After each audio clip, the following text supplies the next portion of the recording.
Hace apenas unos meses abandonaba la Cámara de Representantes,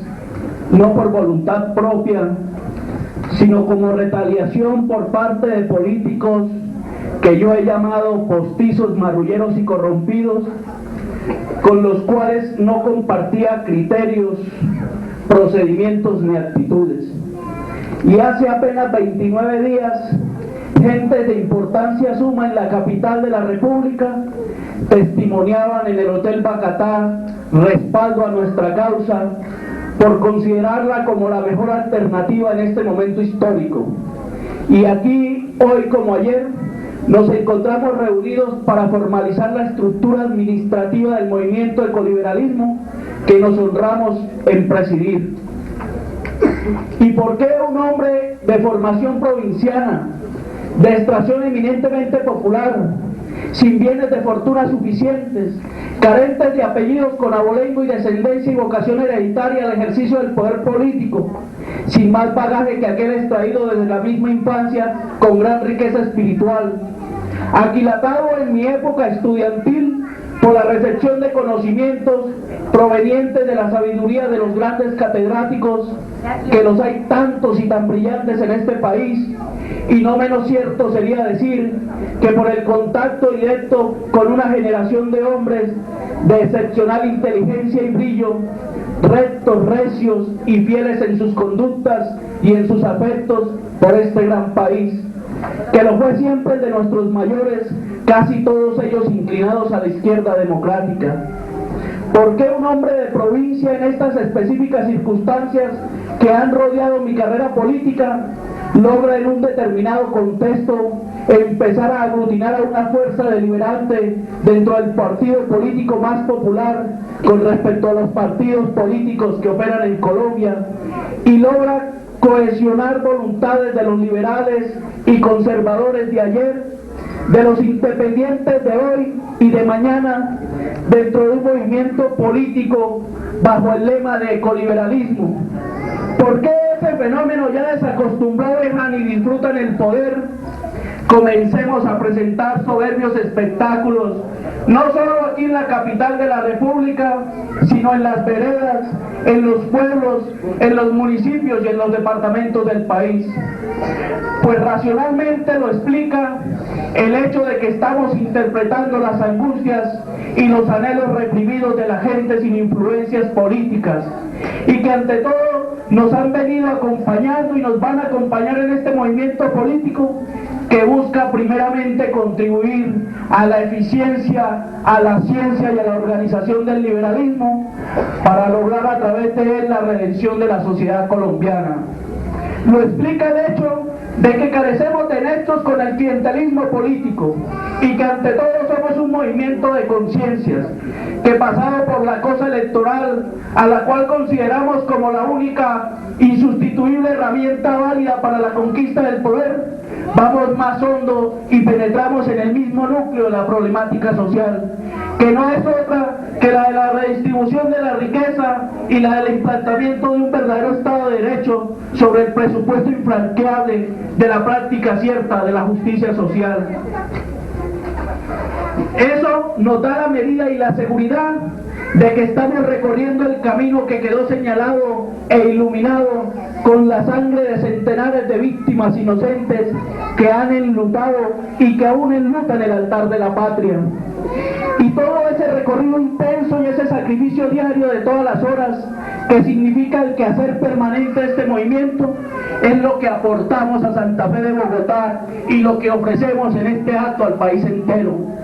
Las circunstancias del país son actualmente tan graves y premonitorias que marcan en compases mayores la posibilidad de una desintegración nacional o de la conducción beligerante hacia una guerra civil abierta y declarada. Circunstancias ante las cuales todo hombre honesto, y en especial quien sea o aspire a ser dirigente, con responsabilidad y seriedad máximas, ha de emprender desde ya, en el sentido de la reorientación política de la opinión pública, una intensa y permanente campaña que excluya del adormecimiento las conciencias ciudadanas y rescate a Colombia de este hondo abismo al cual nos ha conducido gran parte de nuestros gobiernos. Frente a tal estado lamentable de postración de un gobierno, hoy Colombia está al borde de la disolución misma de la nacionalidad por los yerros uno tras otro de esta administración, exacerbados por el cinismo presidencial y la precaria condición ética en que está sumido el prestigio de la primera autoridad del país, después de los acontecimientos por todos conocidos, sumado a la improvisación y al oportunismo de empleados públicos. Pero es aconsejable poner tierra y tiempo de por medio entre esta y una futura administración,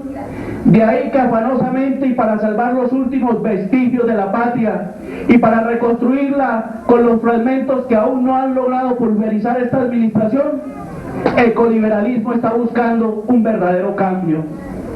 Y esa también debe ser la razón de la lucha de todo colombiano en la actual etapa de esta convulsionada parte histórica de la vida nacional y de todo el militante de este movimiento, basados en aquellos objetivos consignados en los primeros debates de la plataforma ideológica y programática, donde se planteó no fines circunstanciales, sino objetivos claros de interpretar la expresión más profunda de las fuerzas defensivas que la sociedad ha movilizado siempre cuando ha sentido en peligro sus virtudes esenciales, tal y como dijera Gaitán, de la misma manera que el organismo humano en lo individual, sin casuística ni vanas alegaciones, apresta sus defensas y organiza sus ejércitos contra los elementos que tratan de perderlo y destruirlo en esa gran contienda silenciosa que a cada hora y a cada instante se libra entre la vida y la muerte. También así explicamos por qué nunca hemos entendido que el tremendo desajuste que se ha registrado en la vida colombiana pueda ser circunscrito simplemente a causas transitorias, sino que es el resultado de una abominable realidad histórica que no puede ser recogida con ardides estratégicos y jugadas circunstanciales o simples relevos burocráticos, sino abocando el problema en su conjunto,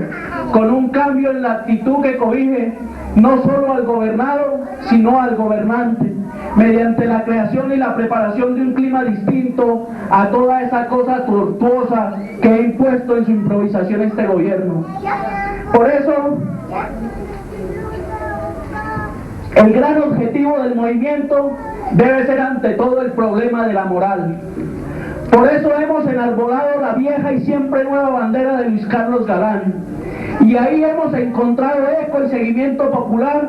porque entendemos que antes que cualquier otro, el gran problema nacional es el problema de la corrupción moral a todos los niveles.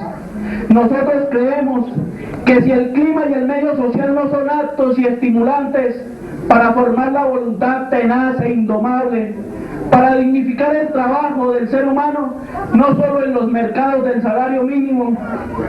para elevar el sentimiento del deber ciudadano y practicarlo y mejorarlo, como hicieron las generaciones de nuestros padres y de nuestros abuelos, para recompensar la honorabilidad y la eficacia y las buenas costumbres, para acrecentar la noción de las obligaciones contraídas con la comunidad, entonces entendemos que no se debe hablar de obra profunda ninguna, pues solo el hombre concebido en la plenitud de sus atributos físicos, morales e intelectuales es capaz de realizar el ideal de un pueblo altivo, orgulloso de su raza, de su historia y de su ser, disciplinado, justiciero y fuerte. Dicho esto, se entenderá por qué he dicho que el gran objetivo del ecoliberalismo debe ser el problema de la moral. Y cuando decimos moral, no estamos enunciando una frase vana, hueca o vacía y sin contenido vivificante, ni una simple norma de carácter especulativo, religioso o del orden doméstico para la convivencia entre los miembros de una familia, ni aún las simples obligaciones de pulcritud en el manejo de los bienes públicos. Cuando decimos moral, nos referimos a la fuerza tremenda y específica que subyace en el fondo del alma colectiva. Nosotros sabemos que la moral es la más evidente, real y concreta de todas las realidades sociales, y es porque la moral no es improvisación de este o de aquel partido, ni de este o de aquel otro personaje. La moral es un derivado, una culminación de experiencias, de rectificaciones y de ensayos. Es el motor que ha hecho andar la raza humana es la suma de la larga serie de angustias rechazadas y superadas y de alegrías conseguidas al duro precio del personal sacrificio.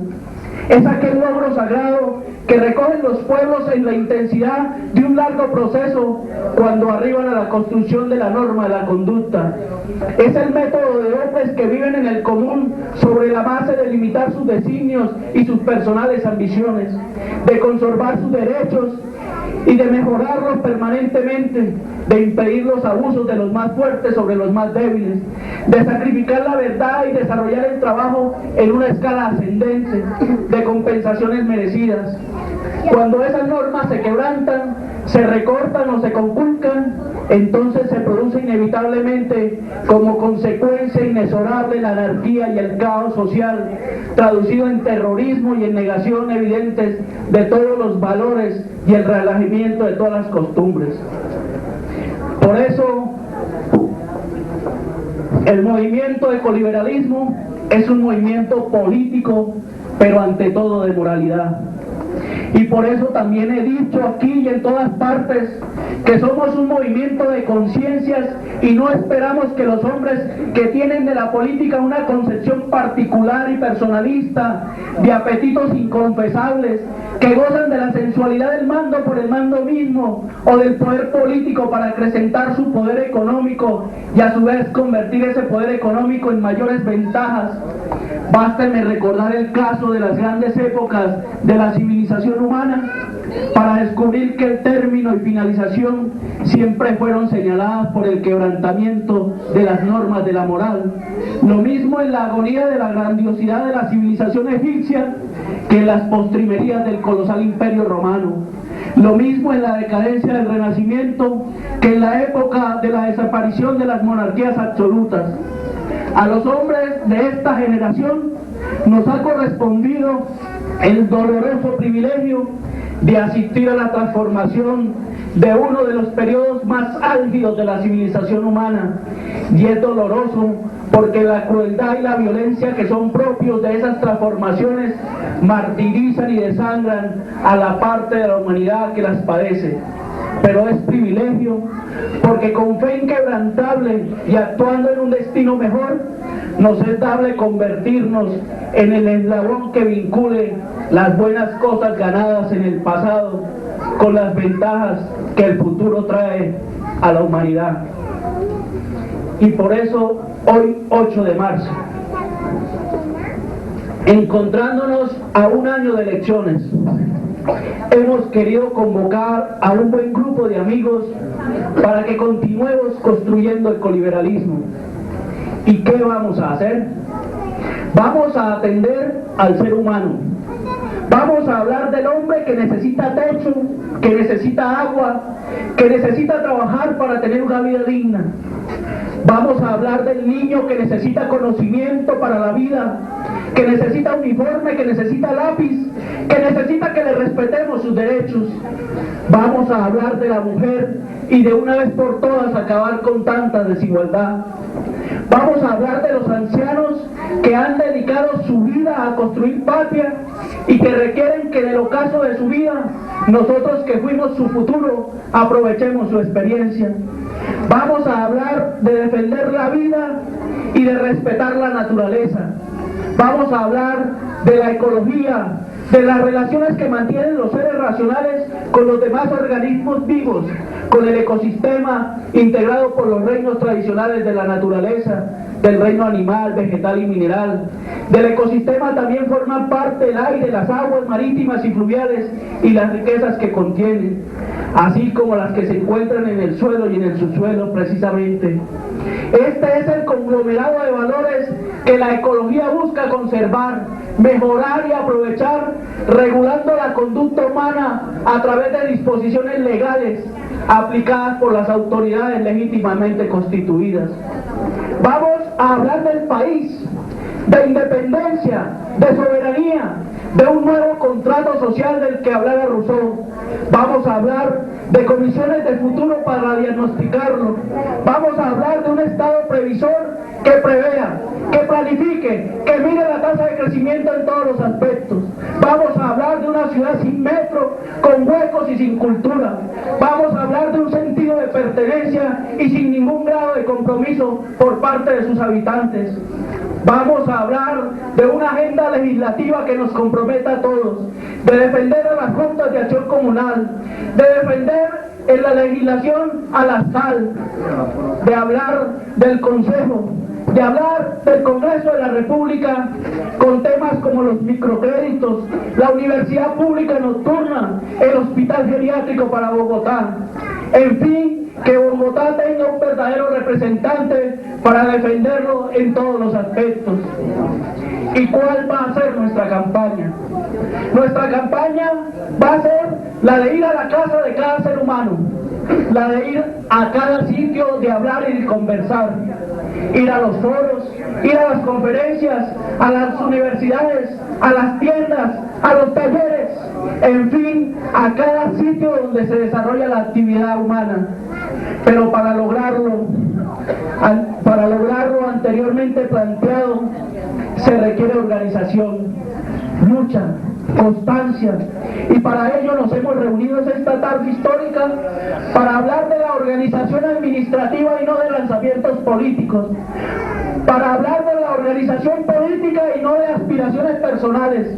para hablar de la responsabilidad que cada uno debe tener en el contexto de las ideas, de la mística, pero también de la mecánica electoral, con nuevos retos y nuevas tareas que nos impone el nuevo siglo, para llevar el Partido Liberal y ponerlo a tono con las nuevas generaciones y con el nuevo siglo.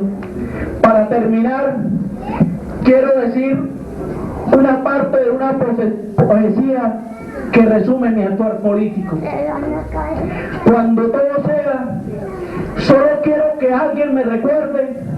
que yo también fui un hombre de mi tiempo,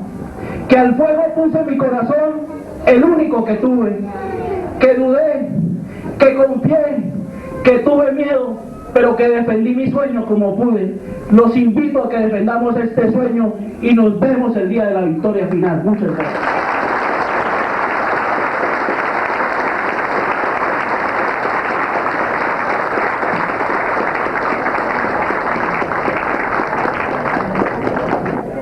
Jaime Castro es ministro de Justicia, es alcalde de Bogotá, es constituyente nacional. El doctor Jaime Castro, con ustedes.